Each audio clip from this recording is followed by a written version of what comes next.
Bom dia! Então hoje nós vamos falar de plano inclinado sem atrito. Isso, vamos trabalhar com plano inclinado sem atrito. Gente, estamos ainda na dinâmica, certo? Plano inclinado sem atrito. A dinâmica tem um leque muito grande. Nesse momento, nós vamos colocar a seguinte situação. Visualizem um carro em uma rampa inclinada, não num plano horizontal, sem atrito, tá? O que vai acontecer? Então temos aqui um carro numa rampa, sem atrito. O que acontece? Ele vai se movimentar para baixo, exatamente, ele vai descer, visualizaram? Ele desce. É exatamente isso que nós vamos trabalhar na aula de hoje. Então vamos lá. Então estamos no capítulo 6, temos tarefa do exercício 44 ao 47 e ainda essa semana teremos uma lista complementar de plano inclinado no ar. Então, plano inclinado serve para o quê? No nosso dia a dia, nós temos as rampas de acessibilidade para as pessoas cadeirantes. Por que faz uma rampa para o cadeirante? Para que ele tenha uma menor aceleração, para que ele não faça tanto esforço durante a sua subida. Os carros em rampas, a gente vê isso no nosso dia a dia. Normalmente a gente vê com atrito. Nesse primeiro momento vamos trabalhar sem atrito, a próxima aula com atrito, certo? Como eu falei, as leis a dinâmica ela tem uma abertura muito grande, então a gente vai recordar nesse momento as leis de Newton, para a gente falar de plano inclinado. Primeira lei de Newton, lei da inércia, todo corpo tende a permanecer no seu estado, se ele está em repouso, tende a ficar em repouso, se ele está em MRU, movimento retilíneo uniforme, ele tende a ficar em movimento retilíneo uniforme. Segunda lei de Newton, princípio fundamental da dinâmica, a aceleração que um corpo adquire é diretamente proporcional à sua força resultante, inversamente proporcional à sua massa. É essa que nós vamos utilizar na aula de hoje. E a terceira, a toda ação existe uma reação de mesma intensidade, direção e sentido oposto. Então, o que nós vamos fazer hoje é exatamente isso, encontrar a força resultante que atua em um corpo quando ele está num plano inclinado, sem atrito, calcular a sua aceleração. Para isso, vamos analisar. Quando o corpo está em um plano horizontal, quais as forças que atuam? Ah, professora, é simples. Quando ele está num plano horizontal, as forças que atuam é a força peso, vertical voltada para baixo, e a força normal, vertical perpendicular ao plano, neste caso, voltada para cima. E quando ele está num plano horizontal, a força normal coincide com a mesma direção da força peso, tranquilo. E quando acontece dele estar num plano inclinado, quais as forças que atuam no corpo quando ele está num plano inclinado? A força peso. E para fazer vocês visualizarem a força peso, vamos fazer aqui uma brincadeirinha. Eu tenho aqui uma mola e eu tenho aqui um plano horizontal. A mola está representando a força peso, ela é vertical voltada para baixo. E se eu estiver num plano inclinado, ela continua vertical voltada para baixo.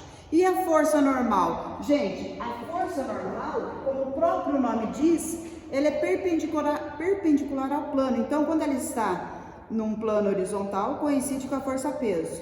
Mas se eu passo a ter um plano inclinado, o que acontece? A força peso não está mais na mesma direção da força normal. Visualizaram a cena? Entenderam? E quais as forças que atuam em um corpo quando ele está num plano inclinado?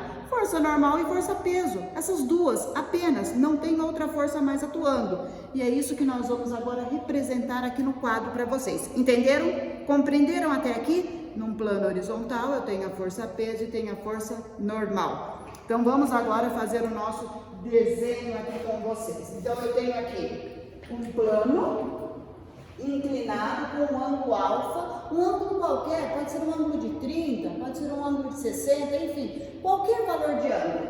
Aqui eu vou ter a força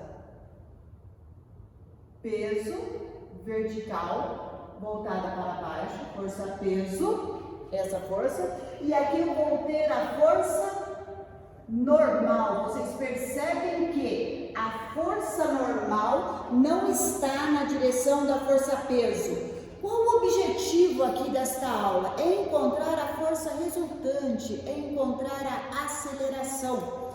Eu já sei para onde vai estar essa força resultante, porque a força resultante vai estar no sentido do movimento. Então, vai estar para baixo, descendo esta rampa.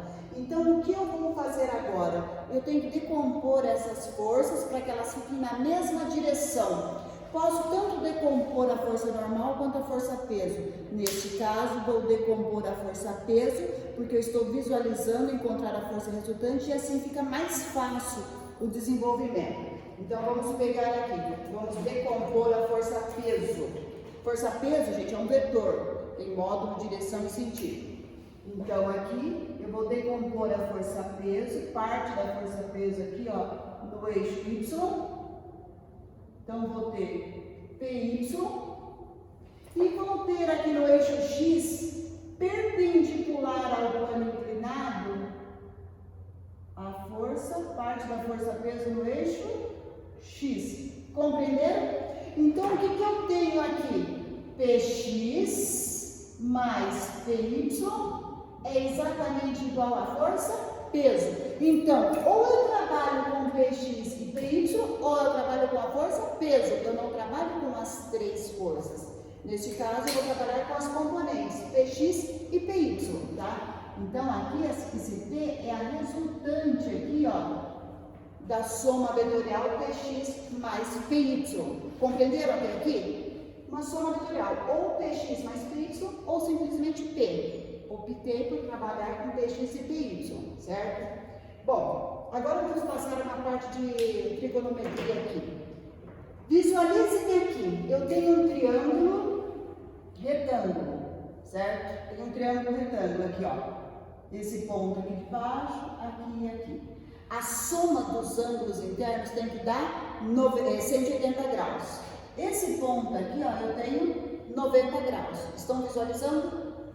Aqui o ângulo é alfa. Quanto que vale esse ângulo aqui de cima, com duas setinhas que eu coloquei para vocês? Quanto que vale? 90 menos alfa. Então, se eu somar 90 menos alfa, mais 90, quanto que dá? 180 graus. Perfeito? Tranquilo até aqui? Então, olhem só. Olhem. Então, eu já sei que aqui a soma deu 180 graus. Eu falei para vocês que a componente do peso no eixo X ela é tangente ao plano inclinado, paralela ao plano inclinado. E PY, o que ela é? Perpendicular ao plano inclinado, de tal sorte que o ângulo entre PX e PY dá 90 graus. Se o ângulo entre PX e PY dá 90, quanto dá o ângulo entre P e PY? Exatamente, vai dar alfa. O ângulo entre a força-peso original e a componente do peso no eixo Y dá alfa. Ou seja, o mesmo ângulo que eu tenho na minha rampa. Então, eu já sei que o que eu vou encontrar depende também do ângulo da minha rampa. Já estou entendendo isso daí. Agora, eu vou recortar esses vetores aqui, ó, PY, PX e P, e montar um triângulo aqui para vocês, ó. Eu peguei o vetor PY idêntico, passei para cá. Eu peguei o vetor P, passei para cá. Eu posso mudar o vetor de lugar, desde que eu não altere o seu módulo, a sua direção e o seu sentido. E peguei o PX e passei para cá. Visualizaram aqui o triângulo? Então, agora, eu falei para vocês que o ângulo entre P e PY é o ângulo da rampa, é alfa. Tá pequeno aqui? Vamos fazer aqui um pouquinho maior, ó. PY. Aqui eu tenho PX. E aqui eu tenho a componente, a força, peso. Então, aqui o ângulo, 90 alfa. Aqui o ângulo entre PY e PX, 90 graus, que eu já tinha falado ali para vocês. Diante disso, se vocês já conseguiram visualizar que eu peguei a força peso e decompus ela no eixo X e no eixo Y, agora nós vamos encontrar o valor da componente do peso no eixo X e o valor da componente do peso no eixo Y. De que maneira?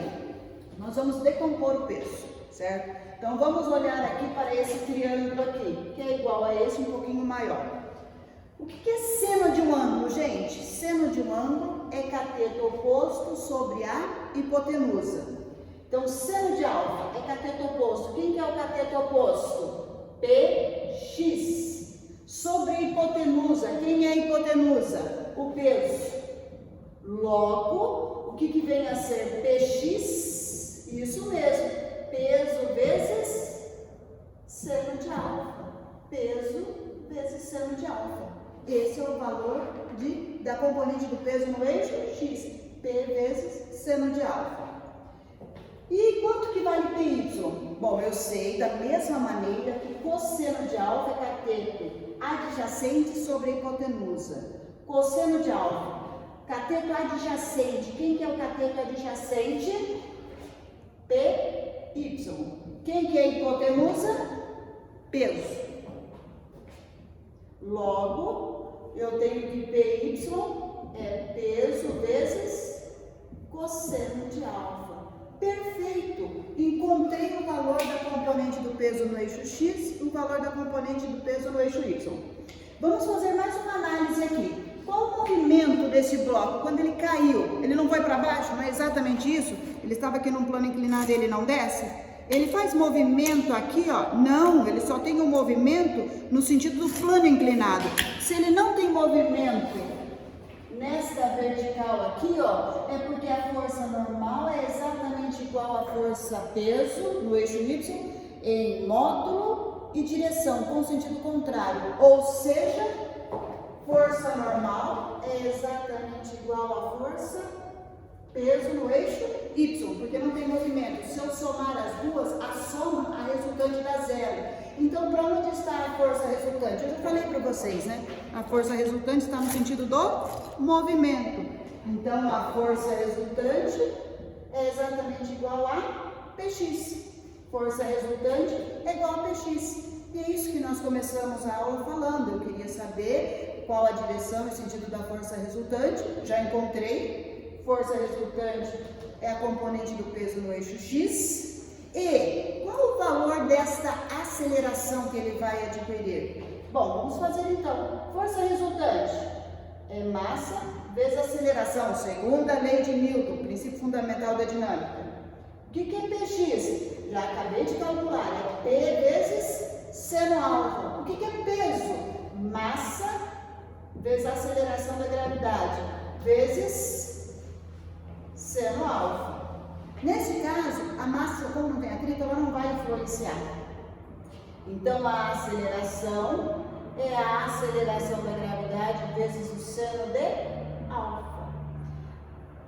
Mas, professora, não é a aceleração da gravidade? Não é a aceleração da gravidade. Essa aceleração que nós encontramos é parte do valor da aceleração da gravidade. A aceleração da gravidade vezes o seno de alfa. De forma que, se eu pego aqui, ó, o seno de 90 graus, 1. Então, se ele caísse aqui, seria queda livre, a aceleração realmente seria igual ao valor da aceleração da gravidade. Mas qualquer um outro ângulo, o valor dessa aceleração é sempre inferior ao valor da aceleração da gravidade. Para isso que se constrói as rampas para os cadeirantes. Então, agora ficou explicado o motivo de ter uma rampa adequada para esses cadeirantes. Entenderam a aula?